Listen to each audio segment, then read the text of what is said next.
Hello, my name is Richard Clark. I am 32. I work as a carpenter in a small town outside Portland, Oregon, where the rain falls like clockwork and everyone knows your business before you do.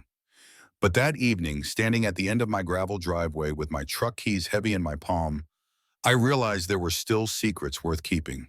Heather Castillo stood there in the dim light from my porch, her dark hair catching droplets of mist, and she whispered words that would change everything I thought I knew about leaving and staying. She said, "If you leave, do it slowly." I had been walking toward my truck, my duffel bag already thrown in the back, my toolbox secured behind the cab. 3 months of work in Seattle waited for me. Good money, steady hours, the kind of opportunity that does not come around often in my line of work. I had my reasons for going, practical ones that made sense on paper. The rent was cheaper up there if you knew where to look. The jobs paid better. I could save enough to maybe start my own business when I came back. But Heather was standing at the end of my driveway like she had been waiting there all along, though I knew she had not been. I had checked twice before loading the truck. "What are you doing here?" I asked, though part of me already knew. Part of me had been hoping. She stepped closer, close enough that I could smell her perfume mixing with the evening air, something light and clean that reminded me of the lavender that grew wild behind her apartment building. "I wanted to see you before you left." The thing about Heather was that she never said exactly what she meant. Not right away. You had to listen for the spaces between her words, the things she did not say. I had learned this over the past 6 months. Ever since we started whatever it was we were doing, we never called it dating exactly. We never made it official. But we had fallen into something the way you fall into a rhythm when you are working with good tools and quality wood. "How did you know I was leaving tonight?" I asked. She smiled, and even in the dim light, I could see the sadness in it. "Barbara mentioned it at the diner, said you told her you were heading out after dinner." Barbara Torres ran the only decent restaurant in town, and she had a way of collecting information like some people collect stamps. If you told Barbara something, you might as well put it in the newspaper. But I had not minded her knowing. I thought it would be easier if word got around naturally instead of me having to explain to everyone individually why I was going. Before we see how this ends, tell us where you are watching from and hype this video in the comments. I need to know there are people out there who understand what it means to stand at the end of a driveway and feel your whole world shift. "I should have told you myself," I said. "Yes," she agreed. "You should have." We stood there for a moment, the silence stretching between us like a Moe bridge. Neither of us wanted to cross first. The evening was settling in around us, that particular kind of Pacific Northwest twilight that makes everything look softer and more forgiving than it really is. I could hear the Henderson's dog barking 3 houses down, and somewhere in the distance the sound of a television playing too loud. "Why slowly?" I asked finally. She looked at me for a long moment, and I saw something in her expression that I had not seen before. Or maybe I had seen it but had not understood what it meant. Because some things deserve more than a quick exit. That was 3 hours ago. Now I am sitting on my front steps, my keys still in my hand, but my truck still in the driveway, trying to understand how a conversation that lasted 20 minutes could unravel 6 months of careful planning. Let me back up.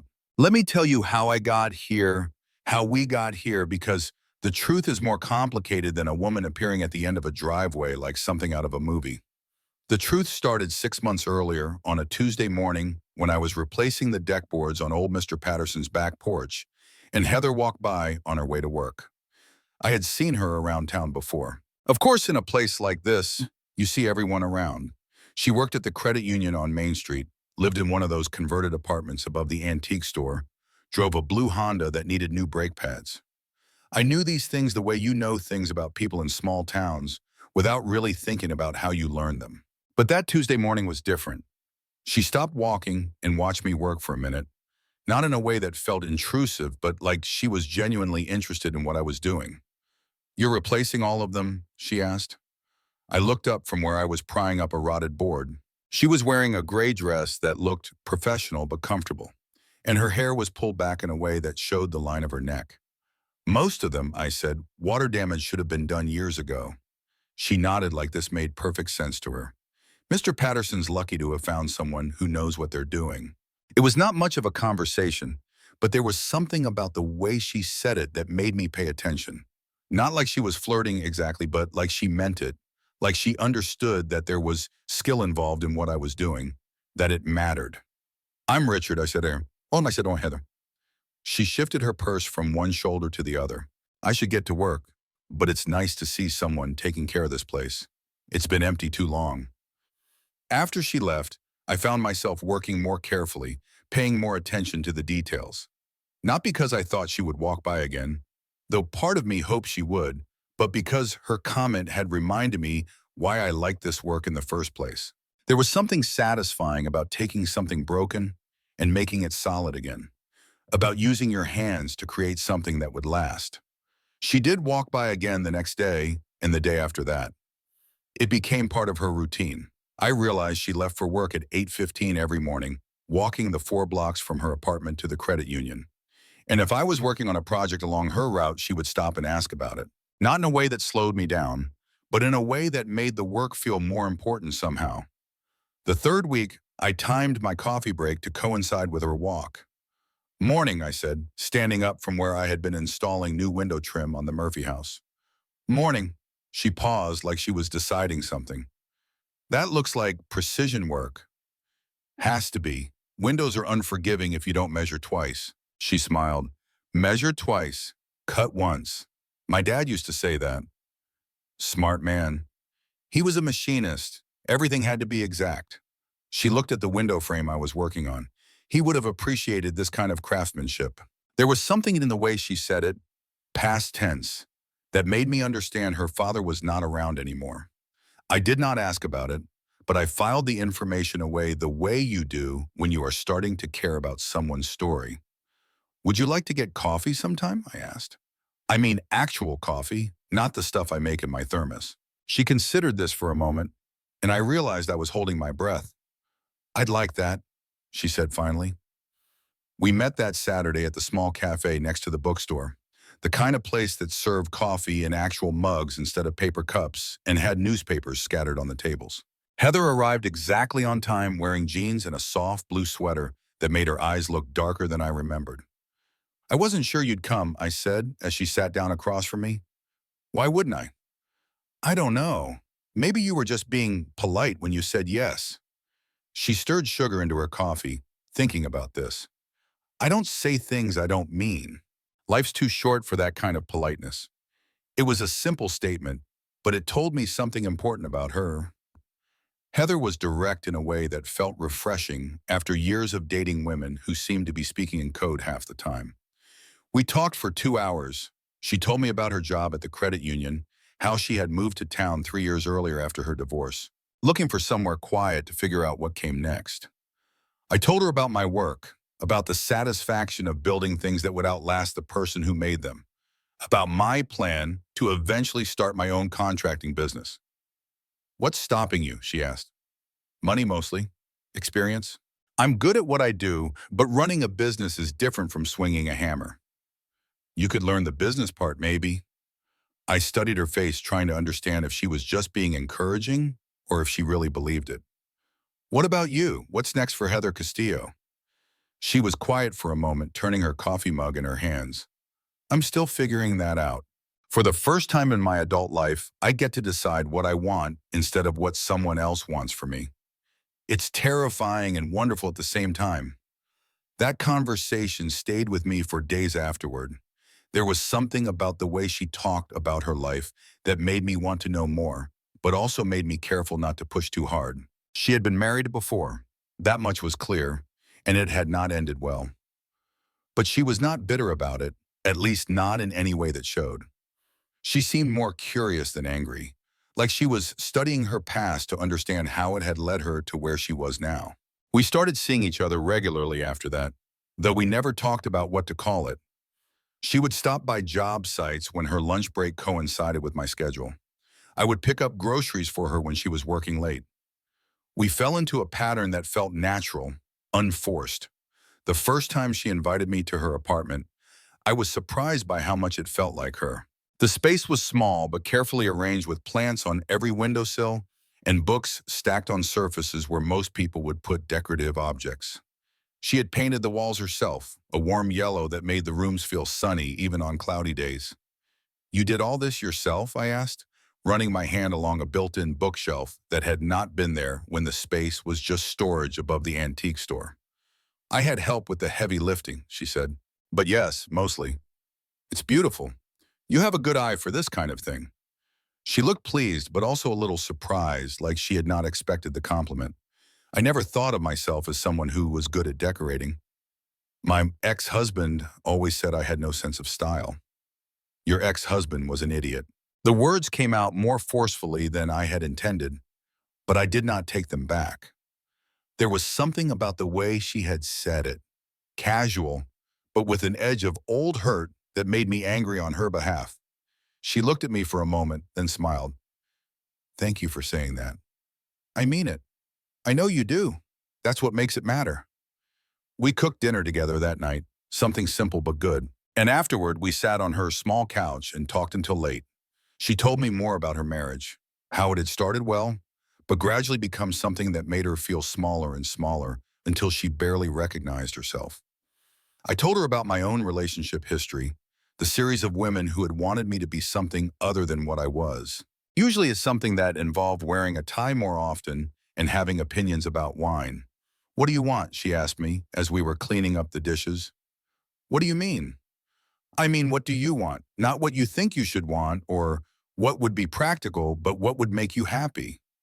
I thought about it while I dried a plate, really thought about it. I want to build something that matters. Not just houses or decks, but something that contributes to people's lives in a meaningful way. I want to wake up excited about the work that I'm going to do. That's a good answer. What about you? She was quiet for a long time, washing the same glass over and over. I want to feel like myself again. I want to remember what I liked before I started trying to be what someone else wanted. And I want to fall in love with someone who loves me back exactly as I am. The honesty of it took my breath away. We were standing in her small kitchen, dish towels in our hands, and she had just said something that felt like the most important thing either of us had shared. Heather? I started to say, but she shook her head. Don't say anything yet. We're still figuring this out. So I did not say anything, but I started to understand that what we were doing was more than just spending time together. We were building something the way I built decks and cabinets, carefully and with attention to detail. The months that followed were some of the best I could remember. We developed routines that felt comfortable without being boring. Sunday mornings at the farmer's market, Thursday nights at the small movie theater that showed old films, long walks on the weekends when the weather was good. We talked about everything and nothing. The way people do when they are discovering that they genuinely enjoy each other's company. I met her friends, a small group of women who worked at various businesses around town and got together for dinner once a month. They were protective of her, I could tell, but they welcomed me in a way that felt genuine. Barbara Torres was part of this group, which explained how news traveled so efficiently in our small community. Heather met my friends too, though my social circle was smaller and mostly centered around work. She fit in easily, asking good questions about projects and remembering details from previous conversations. She had a way of making people feel heard that I admired and tried to learn from. But we never talked about the future in any concrete way. We lived in the present tense, enjoying what we had without putting pressure on it to become something else. It felt mature and careful, and I told myself it was exactly what we both needed. The opportunity in Seattle came up in early fall. A contractor I had worked with before called to offer me 3 months of steady work on a commercial project, good money, and the chance to learn some new techniques. It was the kind of opportunity that could open doors, maybe lead to the bigger projects I would need if I ever wanted to start my own business. I should have talked to Heather about it right away, but I did not. I told myself I was still thinking it over, that there was no point in bringing it up until I had made a decision. But the truth was more complicated than that. The truth was that I was scared of what she would say, or maybe more scared of what she would not say. We had been together for 6 months, but we had never made any promises to each other. We had never talked about being exclusive, though I assumed we were. We had never said we loved each other, though I was pretty sure we did. We existed in a kind of comfortable uncertainty that had worked well when everything was staying the same. But this job would change things. 3 months was a long time, too long for weekend visits, too short to ask someone to uproot their life and follow you. It was the kind of situation that forced conversations we had been avoiding. I spent 2 weeks thinking about it before I called the contractor back and said yes. Even then, I told myself I was just keeping my options open, that I could still change my mind. But I started making preparations, subtle ones. I arranged for someone to check on my house while I was gone. I talked to my current clients about finishing their projects before I left. I began to act like someone who was leaving, even though I had not admitted it to myself yet. Heather noticed, of course. She was too observant not to pick up on the changes in my routine, the way I had started declining invitations that extended too far into the future. "Is everything okay?" she asked one evening as we were walking back to her apartment after dinner at the diner. "Everything's fine." "Wait, you seem distracted lately, like your mind is somewhere else." I should have told her then. We were walking slowly the way we always did when we did not want the evening to end, and the street lights were making everything look soft and romantic. It would have been the perfect time for an honest conversation. Instead, I said, "Just thinking about some work stuff, nothing important." She accepted this, but I could see in her expression that she knew there was more to it. Heather was good at reading people, and she was especially good at reading me, but she did not push, which was both a relief and somehow disappointing. Part of me wanted her to demand the truth, to force the conversation. I was too scared to start myself. The date for leaving got closer, and I still had not told her. I had bought my plane ticket, arranged for temporary housing in Seattle, even started packing, but I could not seem to find the words to explain what I was doing or why. The night before I was supposed to leave, I finally decided I would tell her over dinner. I would explain about the job, about the opportunity, about how it was only temporary, and I would be back before she knew it. I would make it sound reasonable and practical, the kind of decision that made sense for someone trying to build a career. But when I picked her up at her apartment, she was different. Quieter than usual, more reserved. She answered my questions, but did not ask any of her own, and she kept looking at me like she was trying to memorize my face. "Are you feeling okay?" I asked as we sat down at our usual table at the diner. "I'm fine." She picked up her menu, though she never needed to look at it anymore. We had been coming here long enough that we both knew what we wanted, just tired. Dinner was strained in a way our meals together never were, Bishon. We made small talk about her work, about the weather, about a movie that was playing at the theater. But underneath the ordinary conversation, there was a tension that neither of us acknowledged. I did not tell her about Seattle. I told myself I would find a better time. Maybe the next day, maybe after I had already left and could explain it over the phone. I told myself a lot of things that night, none of them particularly convincing. When I dropped her off at her apartment, she kissed me goodbye in a way that felt different, more deliberate, like she was putting something extra into it. "I'll see you soon," I said, though I was not sure when that would be true. "Yes," she said, "soon." I went home and finished packing, telling myself I was doing the right thing.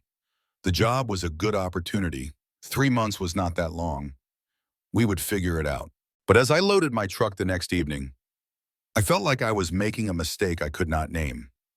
I kept thinking about the way Heather had looked at me at dinner, like she already knew something I had not told her. I kept thinking about the way she had said, "soon," like she knew it was not true. That is when she appeared at the end of my driveway, like she had been waiting there all along. "If you leave, do it slowly," she said. And I understood that she knew. Somehow she had known all along. "How long have you known?" I asked. "About the job. Barbara heard it from someone at the hardware store. Word gets around." "Why didn't you say anything?" She stepped closer, close enough that I could see the way the porch light caught in her eyes. "Because I wanted to see if you would tell me yourself. I wanted to see if what we have is the kind of thing you share with someone or the kind of thing you leave behind without explanation." The honesty of it was like a punch to the chest. At last, I had been so worried about having a difficult conversation that I had created a much more difficult situation instead. "I was going to tell you," I said, though we both knew how weak that sounded. "When after you were already gone?" I did not have a good answer for that because the truth was probably yes. I had been planning to call her from Seattle to explain everything once I was already committed to being there. It had seemed easier that way, cleaner somehow. "I was scared," I said finally. "Of what?" of what you would say, of what you wouldn't say, of having to choose between this opportunity and what we have. She was quiet for a moment considering this. What do you think I would have said? I don't know. That's what scared me. I would have said go. The words came out simply, matter-of-factly. I would have said, it sounds like a good opportunity and you should take it. I stared at her. Really? Really? She smiled, but there was sadness in it. I would have also said that I would miss you and that I hoped you would miss me too, and that maybe we could figure out a way to make it work. And now I'm wondering if you know me at all. If you think I'm the kind of person who would hold you back from something that could help your career, or if you think what we have is so fragile that it couldn't survive an honest conversation about the future. I felt something inside my chest crack open like a piece of wood splitting along the grain. She was right, and I had been wrong, and I was not sure how to fix it. I'm sorry, I said. I know you are. But sorry doesn't change the fact that you were going to leave without talking to me about it. Sorry doesn't change the fact that you made this decision like I wasn't part of your life. We stood there in this driveway, the space between us feeling like a canyon. My truck was packed and ready. My plane ticket was in my wallet. My temporary housing was arranged. Everything was set in motion. But suddenly, none of it felt right. What do you want me to do? I want you to make a choice, she said. Not about the trio, but about us. I want you to decide if what we have is worth fighting for. Worth the messy conversations and the uncertainty and the risk that it might not work out. Of course it is. Then prove it. How? She looked at me for a long moment, and I could see her making some kind of internal calculation. If you're going to leave, do it slowly. Don't just disappear. Don't make this easy on yourself by avoiding the hard parts. What does that mean? It means we talk about it, really talk about it. It means we figure out what we want this to be and whether it can survive 3 months of distance. It means you don't get to protect yourself from feeling bad about leaving by pretending it doesn't matter. I understood then what she was asking for.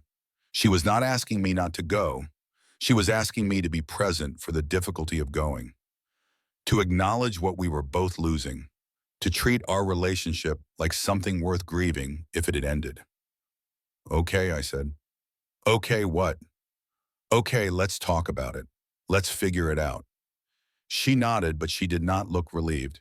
If anything, she looked more serious than before. This might be harder than just leaving. I know it might not work out the way we want it to. I know that too. And you still want to try? Yes. We went inside and sat at my kitchen table, the same table where I had eaten breakfast that morning while mentally going through my checklist for leaving. It felt strange to be having this conversation in the same space where I had been so carefully avoiding it. Tell me about the job, she said. So I did. I told her about the contractor who had called, about the project in Seattle, about the money and the experience and the connections it could lead to. I told her about my long-term plans, about wanting to start my own business, about how this opportunity fit into that goal. She listened without interrupting and asked questions that showed she was really paying attention. When I finished, she was quiet for a moment. It sounds like a good opportunity, she said finally. But nothing. It sounds like something you should do. Then why do I feel like I'm making a mistake? She reached across the table and took my hand. Because you're scared. Because this is the first time in 6 months that we've had to think about what we want from each other beyond just enjoying the present. What do you want? I asked. I want you to take the job, she said. I want you to go to Seattle and learn new things and make connections and save money for your business. I want you to take advantage of opportunities when they come along. And I want us to figure out how to stay connected while you're doing that.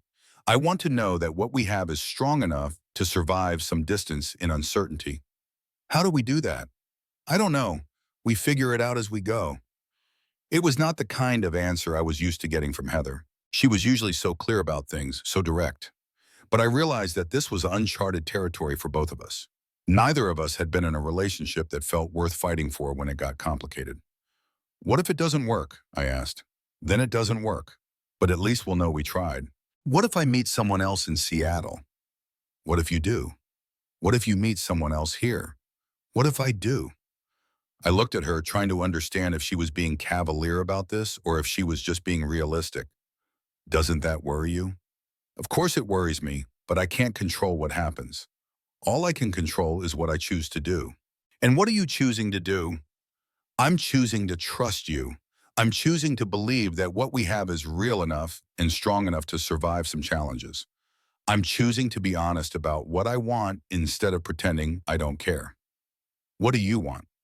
I want you to call me every day. I want you to tell me about the work you're doing and the people you're meeting. I want you to send me pictures of the city and complain about the rain. I want to visit you at least once, maybe twice, if we can afford it. And I want you to come back, not just to town, but to me. I want this to be something you're taking a break from, not something you're leaving behind. The simplicity of it was overwhelming. She was not asking for guarantees or promises about forever. She was asking for intention, for effort, for the kind of commitment that could exist within uncertainty. I want that too, I said. Then let's try. We talked until almost midnight, working out the practical details.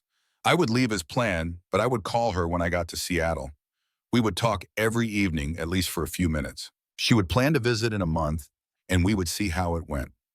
We would be honest about how we were feeling, even when it was difficult. It was not a perfect plan, but it was a plan. More importantly, it was a plan we had made together.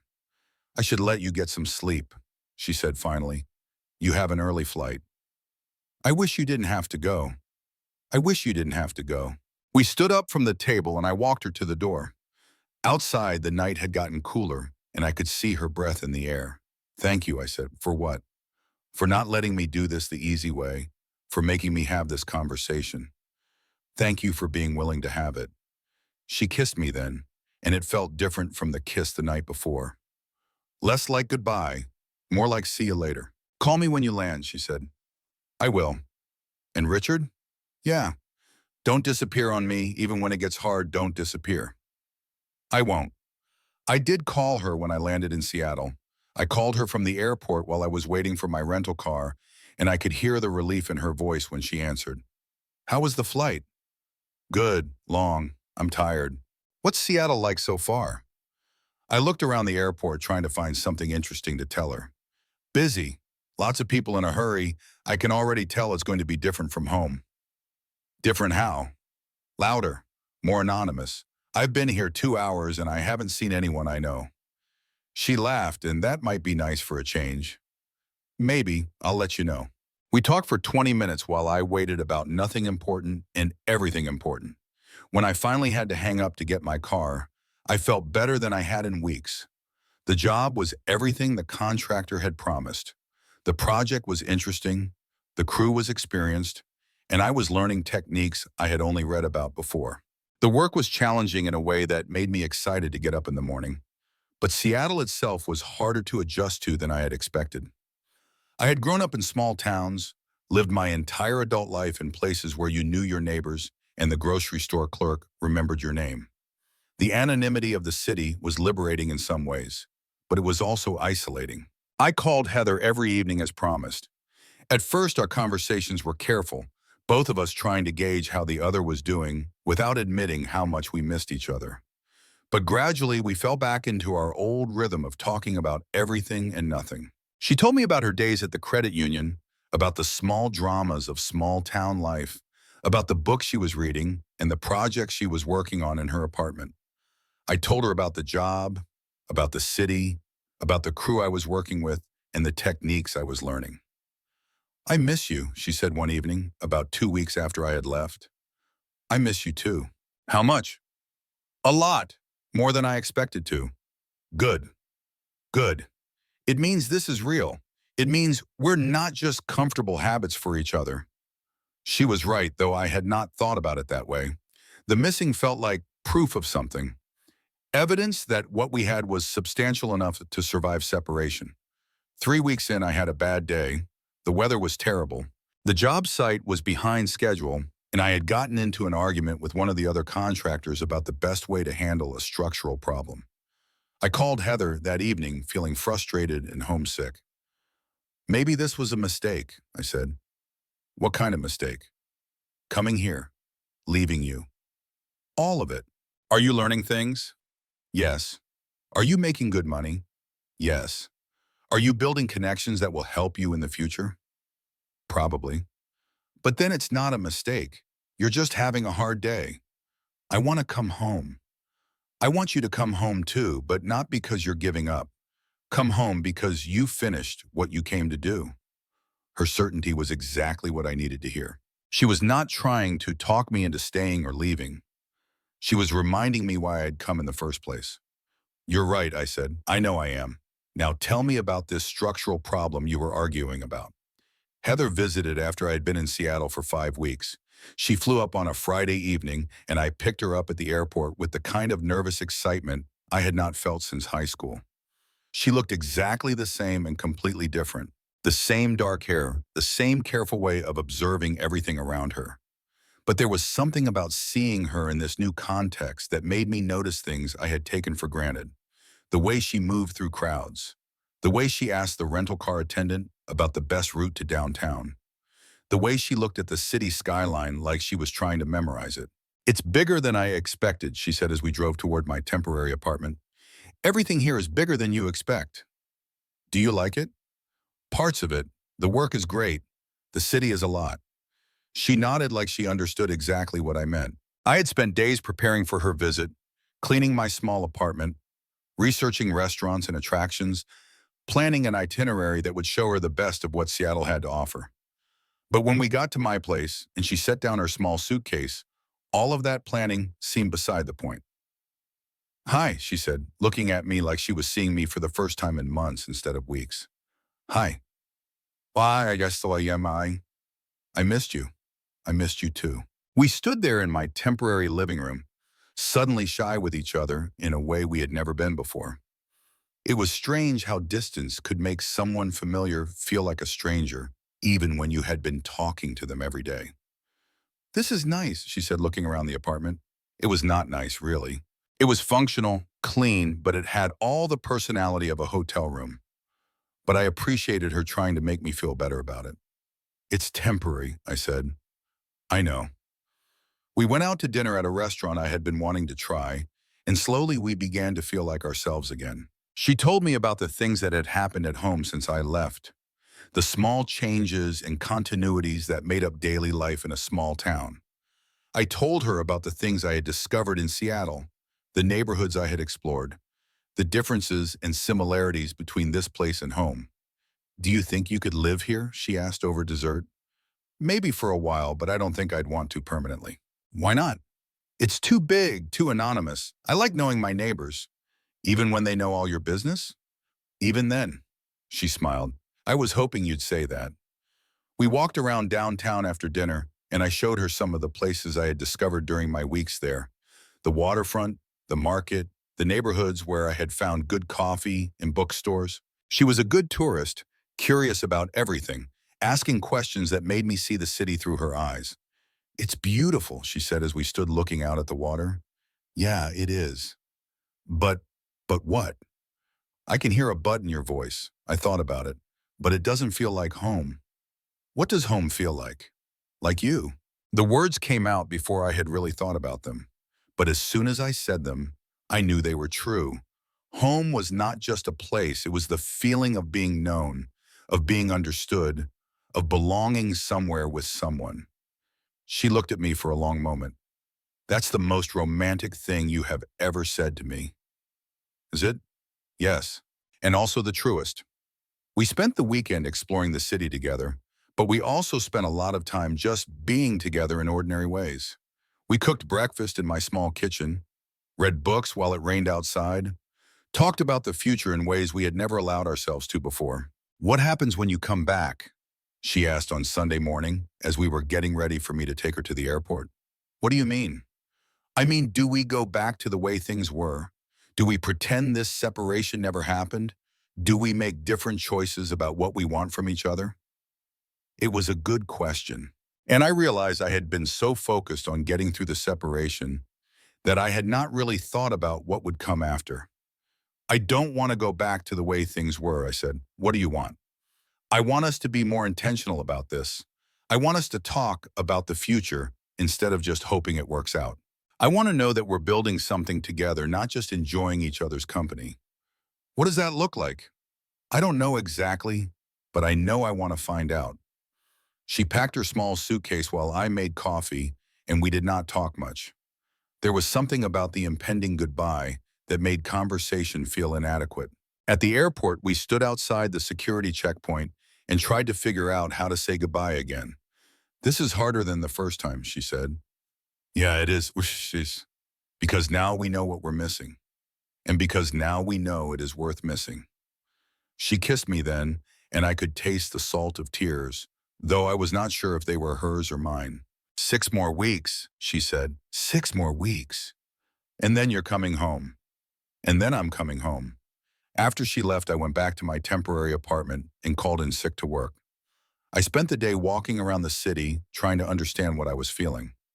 I was not sad exactly, but I was not happy either. I was something more complicated than either of those things. I was homesick, but not for a place. I was homesick for a person, for the life we had been building together, for the future we were trying to create. And for the first time since I had arrived in Seattle, I was completely certain that I was going to go back.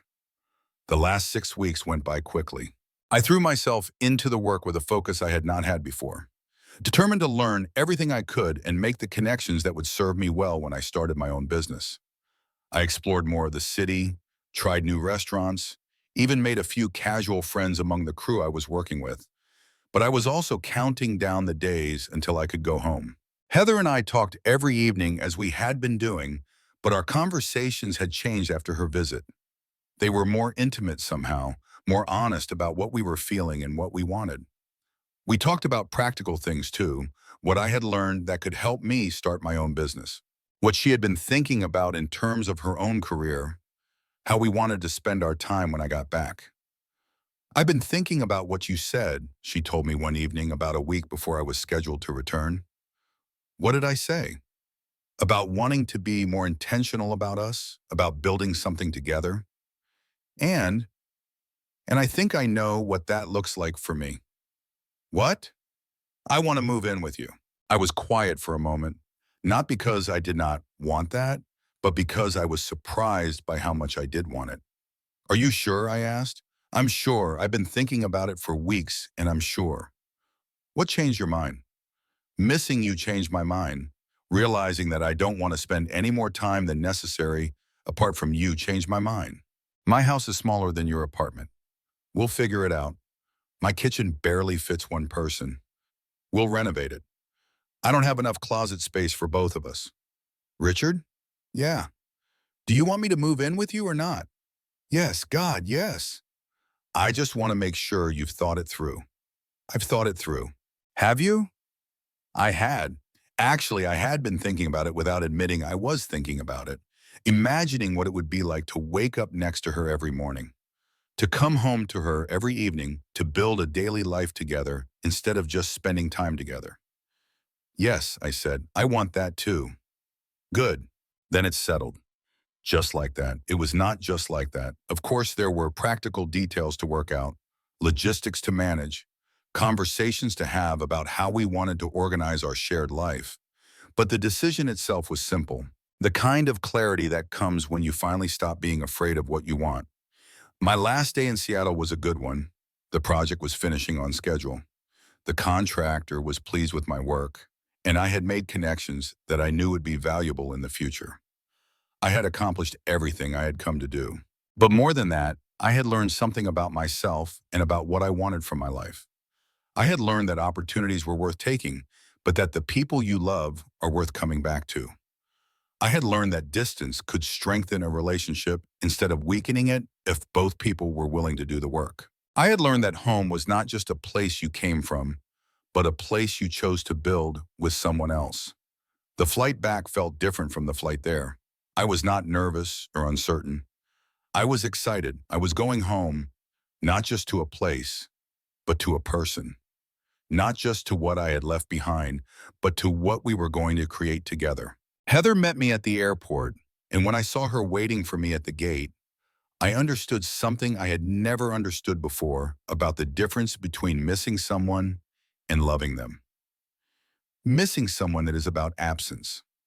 Loving someone is about presence, about choosing to build a life that includes them in all the ordinary and extraordinary moments. "Welcome home," she said when I reached her. "It's good to be home." "How was the flight?" "Long, but worth it." We drove back to town in my truck, which she had been taking care of while I was gone, and I looked at everything with new eyes. The familiar roads, the familiar buildings, the familiar rhythm of a place where everyone knows everyone else. It all looked smaller than I remembered, but also more precious. "Anything change while I was gone?" I asked. "A few things. The Hendersons got a new dog. The antique store downstairs from my apartment is closing. Barbara is dating someone new, which is causing quite a stir." "What about you? Did you change?" She thought about this as we turned onto my street. "I think I got braver." "How so?" "I asked for what I wanted instead of waiting to see what would happen." "Moving in together, you mean?" "That and other things." "What other things?" She smiled as we pulled into my driveway, the same driveway where she had appeared 3 months earlier to tell me that if I was going to leave, I should do it slowly. "I'll show you," she said. And that is how I learned that sometimes the best way to leave is slowly, carefully, with attention to what you are leaving behind and what you are hoping to return to. Sometimes the best way to leave is with the intention of coming back. Not to what was, but to what could be. We are still here, Heather and I, still building something together in this small town where everyone knows your business. I started my own contracting business 6 months after I got back from Seattle, and it is growing steadily. Heather left the credit union and started doing bookkeeping for small businesses, including mine. We renovated my kitchen, and she was right. We figured it out. But the most important thing we figured out was how to choose each other again and again in all the small moments that make up a life. We figured out how to be intentional about love, how to build something that can survive uncertainty and distance and the ordinary challenges of two people trying to create a shared life. Sometimes I think about that evening when she appeared at the end of my driveway, when she told me that if I was going to leave, I should do it slowly. I think about how different everything would have been if I had just driven away, if I had chosen the easy exit instead of the difficult conversation. I think about how much we would have missed if we had not been brave enough to figure out what we wanted and ask for it. And I am grateful every day that she did not let me disappear, that she made me stay present for the difficulty of leaving and for the even greater difficulty of coming back and building something worth staying for. That is the thing about love. I have learned it is not just about finding someone you want to be with. It is about choosing to do the work of being with them. Even when it is complicated, even when it requires difficult conversations and uncertain outcomes, it is about learning how to leave slowly and how to come back completely. In the quiet drizzle of a small town driveway, under the soft glow of a porch light, Heather taught Richard and all of us one of life's most tender, terrifying truths. Love isn't proven in grand gestures, but in the courage to stay present when leaving feels easier. Richard almost vanished into the night, chasing opportunity without a word, convinced silence would spare pain. But Heather refused to let their story end in an unspoken goodbye. "If you leave, do it slowly," she whispered, not to stop him, but to demand honesty, to make him feel the weight of what they'd built. That single moment cracked open 6 months of careful avoidance, forcing them to choose: drift apart in comfort or fight for connection through distance, doubt, and daily effort. And they did. They called, they missed, they visited, they planned not perfectly but intentionally, because real love doesn't demand forever. It asks for today, and then tomorrow, and then the next. It's choosing to grieve the separation together instead of alone. It's learning that coming back isn't just returning to a place, but to a person who sees you, fights for you, and grows with you. So here's my question to you. Have you ever almost walked away from something or someone worth fighting for? Drop your story in the comments. Let's talk about the times we chose the hard conversation over the easy exit. And if this hit home, hit that subscribe button. We're building a community of people brave enough to love slowly, deeply, and completely. Your story matters. Let's keep sharing them.